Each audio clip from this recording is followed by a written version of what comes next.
Hey guys, in this video I have the X12 handheld portable. TomTop sent me this for review, so I'd like to thank them for letting me share this with you. This handheld's design mimics that of a PlayStation Vita, and it features a 5.1-inch non-touch LCD screen. It's slightly bigger, I'd say about a centimeter or so bigger than a Vita Fat, and just like the Vita, it's got a super glossy finish that is a huge dust and fingerprint magnet. I like the rounded edges of the PlayStation Vita, so this X12 is very comfortable to hold. And what's nice is that it already has a screen protector applied onto it. So it came in a box with just the mini USB charging cable and earbuds. There wasn't any TV out cable, even though that it's capable of it. The internal battery is 1000 milliamps according to the specifications, and it does have a micro USB card slot for expansion, so you can easily load up more ROMs or media like videos and music. So let's take a look at the X12 handheld. It's obviously modeled after the Sony PlayStation Vita, and on the back you have this this fake touchpad. It doesn't actually work, unlike a real PS Vita, so it's just for show. And the speakers on the back as well, and there is that 5.1-inch LCD screen on the front. It's decent, but the resolution's kind of low. And on the bottom you'll find the USB port, TV out, headphone jack, the reset button, and the micro SD card slot right at the bottom there. And on the top you will find the volume control, mic, as well as the hold switch and the power off and on button. What's really interesting is that it even copies the camera function of the Vita, so it can take videos and pictures with its built-in camera. The quality isn't great, but it's there for you if you need to use it. It records at 640 by 480, so not really good resolution, but you can record video if you want. And that's what it looks like. It's kind of grainy, and I probably wouldn't use it, especially if you have a smartphone, which does way better video than this device will ever do. And the camera function will do like 2048 by 1536 images, so again, not very high quality, but it's there if you need to ever use it. So now let's just quickly take a look at the settings for the X12.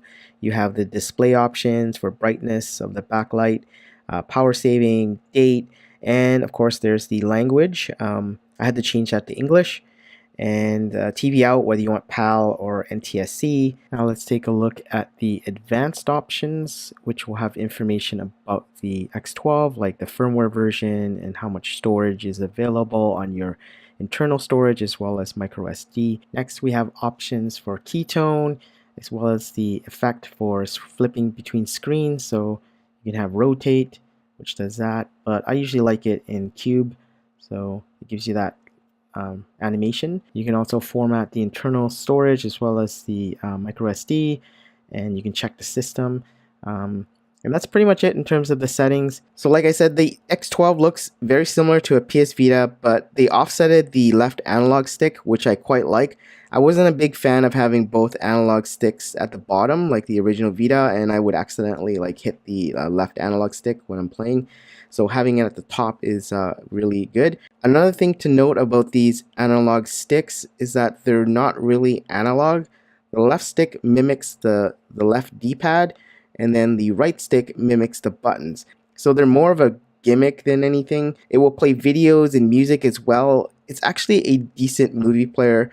I can totally see myself using it on trips to play some movies to kill time on long flights. So I'll quickly test out a game here.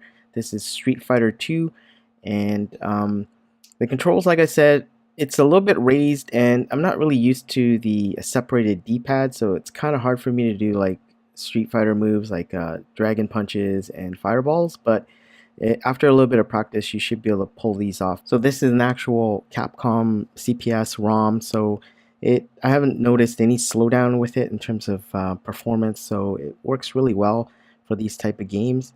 And there is options for the built-in emulator. If you hit the escape button, it'll bring up the menu for it. So there's save states and etc. But we'll take a look at the settings and show you what you can change. So obviously you can remap the keys, you can change the whether you want it scaled, full screen, etc. The number of options you can change is very limited compared to other emulators, but I guess it's good enough. So when you exit the game, you're brought back to the main menu, and these are all the games that are installed by default. They're essentially just linked to the home screen for quick access. Like I said, it does have a number of games already loaded, mostly Nintendo, Game Boy, Capcom, and Neo Geo. You can load your own quite easily by copying onto a micro SD card. I was able to play Game Boy, Game Boy Advance, etc., Genesis, and the only games I wasn't able to run was like the TurboGrafx 16 ROMs. So if we go back out, we'll go to the next section, which is GBA. And these are supposedly Game Boy Advance games, but if you scroll through the list, you'll find some NES games in there. So it seems like there's duplications. And if you go to the 3D arcade game section, most of the ROMs that are in here are CPS1, CPS2, and Neo Geo ROMs. And it says 8400, but there really isn't that many ROMs. They're just like duplicated when they're listed in this section here for some reason. So the built-in emulator does support save states. If you hit the escape button, it'll bring up a menu that allows you to save your progress. And this is great, especially if you want to start exactly where you left off. So these save states are very good for games that are difficult. You can save any point in time, and if you failed, you can load up the previous save position and start where you last left off. Performance-wise, there was some slowdowns in Super Nintendo and Game Boy Advance games, but to use it as a portable on the go, it's not too bad. I wouldn't expect near perfect emulation on this device. If you were, a real modded PS Vita or Nintendo Switch would be more ideal, but then you're paying way more as well. I'd have to say that the build quality is decent for the price. The buttons feel okay, but they could be better. The separated D-pad is fine for most games. However, I think the buttons are raised a little bit too high. The X12 is an interesting handheld. The bigger 5-inch screen is big enough not to give you eye strain when compared to, say, an RS97 with its smaller, tiny 3-inch screen.